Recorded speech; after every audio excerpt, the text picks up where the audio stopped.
دیکھیں ہم لوگ جا کے جیل میں جا کے ہم استری کرنے کے نئے نئے طریقے نہیں ایجاد کرتے کہ فرائی پین سے کرنا ہے اور کس طریقے سے کرنا ہے.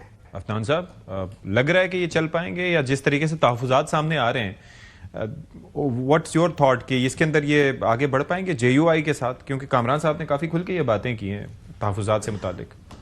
دیکھیں میرا یہ خیال ہے کہ جے یو آئی کی جو پالیٹکس ہے وہ is in conflict with the politics of P T آئی.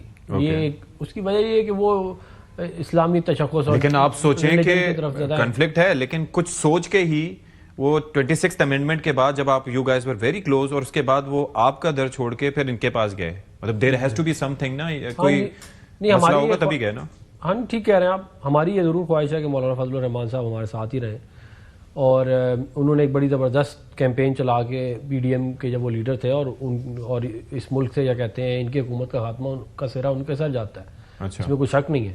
ان کی قیادت کے بغیر ہم یہ کام نہیں کر سکتے تھے. تو میرا یہ خیال ہے کہ جو نیچرل الائے نہیں میں تو نیچرل الائے ہم نیچرل الائے ہیں ان کے. اچھا یہ جو ہے پی ٹی آئی کا جو ہے ان کے ساتھ, کیونکہ ظاہر ہے میں ان کی اورینٹیشن تھوڑی سی فرق ہے, یہ باہر سے زیادہ مختلف چیزوں سے انسپائرڈ ہیں, ان کے اوپر الزامات بھی ہیں, تو ان کی کوئی بنتی نہیں ہے کہتے ہیں الائنس اس طرح اگر دیکھا جائے. مطلب نیتن یاہو کی حماس کے ساتھ الائنس تو نہیں ہو سکتی نا مثال کے طور پر. اتنا بھی کیا نہیں مطلب بائی اینڈ لارج اگر آپ اس کو رکھیں زیونزم کو اور ریلیجن کو تو آپ اس طرح دیکھیں نا, تو اس طرح کیا کہتے ہیں میں نہیں سمجھتا ان کا بنتا ہے. اور دوسرا ایک سب سے اس سے بھی زیادہ امپورٹنٹ, اگر فرض کریں آپ 2 منٹ کے لیے آپ آئیڈیولوجیکل ڈفرینسز کو بھی سائڈ پہ رکھتے ہیں, میرا خیال ہے کہ سب سے بڑی بات یہ ہے کہ عمران خان صاحب کے اوپر ٹرسٹ کوئی کیسے کرے گا. سب سے بڑا پرابلم تو یہ ہے کہ وہ ان کے موڈ سوئنگز ہیں, صبح وہ کسی کے حق میں ہوتے ہیں, شام تک اسی کے خلاف ہو جاتے ہیں, اگلے دن پھر اس کے حق میں ہو جاتے ہیں. تو یہ تمام چیزیں جو ہیں یہ ظاہر ہے آپ پالیٹکس میں وولیٹیلیٹی جو ہے نا وہ اتنی اچھی نہیں ہوتی. آپ کو اپنے جو آپ نے فیصلہ کیا ہے آپ نے اس کے اوپر کھڑا ہونا ہے, پھر وہ ہواؤں کے رخ کے حساب سے آپ نے نہیں چلنا. تو یہ تمام چیزیں ہیں جس کو میں سمجھتا ہوں کہ جے یو آئی کا نقصان ہوگا اگر یہ ہوا, اور پی ٹی آئی کو فائدہ ہوگا اس کے اوپر. تو نہیں اس پہ آپ لوگ اس وقت خاموش کیوں بیٹھے ہوئے ہیں؟ مثال کے طور پر میاں نواز شریف صاحب کے بڑے اچھے ٹرمز ہیں, وہ چاہیں تو کیا مولانا صاحب کو ان کے پاس سے اپنے پاس لا سکتے ہیں؟ جی بہت زبردست قسم کے تعلقات میاں نواز شریف صاحب کے پچھلی 4 دہائیوں. تو ویٹ اینڈ واچ کی پالیسی کیوں ہے پھر؟ نہیں ہم شہباز شریف صاحب گئے ہیں, ان کے گھر بھی گئے ہیں, اور انہیں مولانا فضل الرحمان صاحب کو منانے کی ہم کوشش کر رہے ہیں. ہماری خواہش ہے کہ وہ مان جائیں. ایسا ہوا ہے ہم کراچی ابھی پچھلے دنوں گئے تھے. اچھا just imagine the level of fear people have of P T آئی. اچھا سارا بانو صاحبہ کہہ رہی تھی کہ ان کی پارٹی کے لوگوں کو حکومت کی طرف سے فونے آ رہے تھے کہ آپ لوگ پی ٹی آئی کے ساتھ مت ملیں. اچھا do you understand that thing? Okay I am sure یہ لوگ جے یو آئی کو بھی یہی کہہ رہے ہوں گے کہ آپ لوگ ان کے ساتھ مت ملے, ہم آپ کے لیے یہ کر لیں گے, ہم آپ کے لیے وہ کر لیں گے, ہم آپ کے لیے فلانا کر لیں گے. لیکن مولانا صاحب آپ کو بتائیں کہ دیکھیں میں آپ کو ایک بات بتاتا ہوں, مولانا صاحب کو ہم سے زیادہ فائدہ ہے, ہم کو ان سے اتنا فائدہ نہیں ہے پولیٹیکلی. اگر آپ دیکھیں پولیٹیکلی دیکھا جائے ہمارا اسٹریٹ پاور ہمارے پاس بھی ہے, ان کے پاس اسٹریٹ پاور نہیں تھی. اسی لیے تو یہ ان کے اسٹیج پہ جا کے آگے تقریر کرتے تھے, 5 بندے جاتے تھے گاڑی میں جا کے تقریر کرتے, 5 بندے گاڑی میں واپس آ جاتے تھے. چھٹا کر لو, اگر کوئی ڈگی میں بیٹھا ہوا تو اس کو چھٹا سمجھ لیتے ہیں, ٹھیک ہے, ادروائز 5 بندے سے زیادہ نہیں جاتے تھے.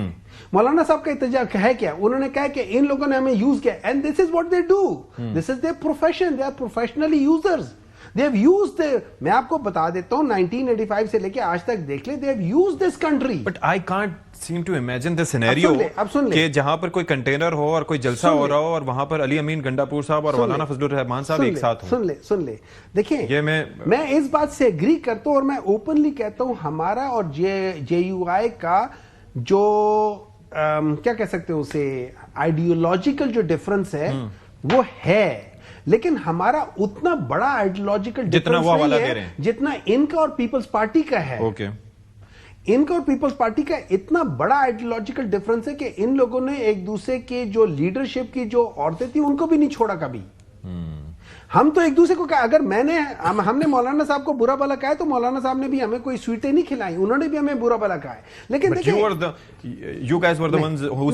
نہیں, اٹس ناٹ لائک دیٹ. آپ جا کے ہسٹری دیکھ لیں کب سے کب کیا ہوا ہے, ساری چیزیں ہوئی ہیں. وہ جلسوں سے پہلے بھی ہوتا رہا نا, یہ ہسٹری میں کہہ رہا ہوں, آپ ہسٹری جا کے دیکھ لیں تو ہے مولانا صاحب نے اپنی جگہ پہ بھی پورا وہ کیا ہے. لیکن ہم ان کے ساتھ کس چیز پہ جا رہے ہیں؟ اب یہ ڈسکشن ہو جائے. ہم یہ نہیں کہہ رہے کہ بھئی آؤ مل کے یہ کرتے, ہم یہ کہہ رہے ہیں کہ مین چیز ہے اس ملک کے اندر جو مسئلہ ہے وہ ہے پولیٹیکل میرٹ کا. پولیٹیکل میرٹ کے لیے فری فیئر ٹرانسپیرنٹ الیکشنز ہونے چاہیے. یہ ڈیمانڈ مولانا صاحب کی بھی, یہ ڈیمانڈ ہماری بھی ہے. اب چاہے ہم دونوں ایک دوسرے کے ساتھ نہیں ہوتے, لیکن ہم اب ایک ہی بس سٹاپ پر ہیں, یہ کم از کم وہ ایک پورشن جو ہم نے جاننا ہے, جیسے جیلم سے گجرانوالا تک ایک پورشن ہم نے اکٹھے سفر کرنا ہے, باقی ہم الگ الگ راستے سے آ رہے ہیں, آگے بھی الگ راستے پہ چلے جائیں گے. تو کم از کم اس پورشن میں ہم لوگ مل کے ایک گاڑی میں بھی بیٹھ سکتے ہیں. ہم ایک دوسرے کے دشمن نہیں ہیں, ہم ایک دوسرے کے حریف ضرور ہیں. جب ہم مقابلہ کریں گے تو کہہ کر کریں گے کہ ہم تمہارے مقابلے میں آ رہے ہیں. ہم چھپ کے ان کے ساتھ وہ پیٹ پہ گھومنے والے نہیں ہیں. تو اگر میرے لحاظ سے اگر مولانا صاحب کے اندر سے یہ خوف ختم ہو اور وہ ایک دفعہ پی ٹی آئی کے ساتھ چل کے دیکھیں, ان کا ورکر بھی خوش ہوگا, ان کی وہ بھی سارے خوش ہوں گے. کیوں؟ جب ہم کہتے ہیں کہ ہم دشمنی کریں گے اور یہ کہتے ہیں کہ وہ اپنی جگہ پہ کوئی بندہ کھڑا رہے نا اپنے اس میں. مجھے ایک بات بتائیں, آج تک کوئی پاکستان کی ہسٹری میں بھٹو کے علاوہ کوئی پاکستان کی ہسٹری میں اپنے موقف پہ جیل پہ کھڑا رہا ہے اور بیمار بھی نہ ہوا ہو؟ بیمار بھی نہ ہوا. کب سٹامپ لگا کے باہر بھاگ گئے, 4.5 سال جیل کا, 4.5 سال ان کے. مجھے ایک بات جس لیٹرز کی یہ بات کر رہے ہیں میں بالکل مانتا ہوں عمران خان نے لکھی. اب ہم تھوڑا سا چلے جائیں ہسٹری میں, ہسٹری میں چلے جائیں 1930s اور 1940s میں ایک بہت بڑا سب کانٹیننٹ کا لیڈر تھا, وہ جیل میں تھا, نہرو.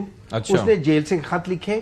اس کے بعد آپ چلے جائیں 1963 میں famous letter of Martin Luther King, جس میں اس نے کہا تھا کہ یہ جو کیا یہ لوگ ڈیل تو نہیں کرتے, اس میں سول ڈس اوبیڈینس کے بارے میں ان کو کہا تھا کہ آپ یہ کیوں کرتے. انہوں نے لیٹر لکھا تھا. اس لیٹر کا ایک سینٹنس جو ہے نا وہ آج کل ہر ایک بولتا ہے, وہ تھا کیا تھا, وہ کہا تھا کہ injustice anywhere is a threat to justice everywhere, and that is why he was justifying کہ آپ سول ڈس اوبیڈینس موومنٹ کریں. اب اگلے سال چلے جاتے ہیں 1964 میں, ایک منٹ ہٹ جائیں, 1964 میں نیلسن منڈیلا اسٹیٹسمین کہاں سے خط لکھ رہا ہے, وہاں سے. ہاں ہم وہاں جا کے بھٹو, اچھا نہیں وہ اس کے بعد ہوا تھا, 26 سال اس کے بعد ہوئے تھے, لیٹر اس نے شروع میں لکھے تھے. دیکھیں ہم لوگ جا کے جیل میں جا کے ہم استری کرنے کے نئے نئے طریقے نہیں ایجاد کرتے کہ فرائی پین سے کرنا ہے اور کس طریقے سے کرنا ہے.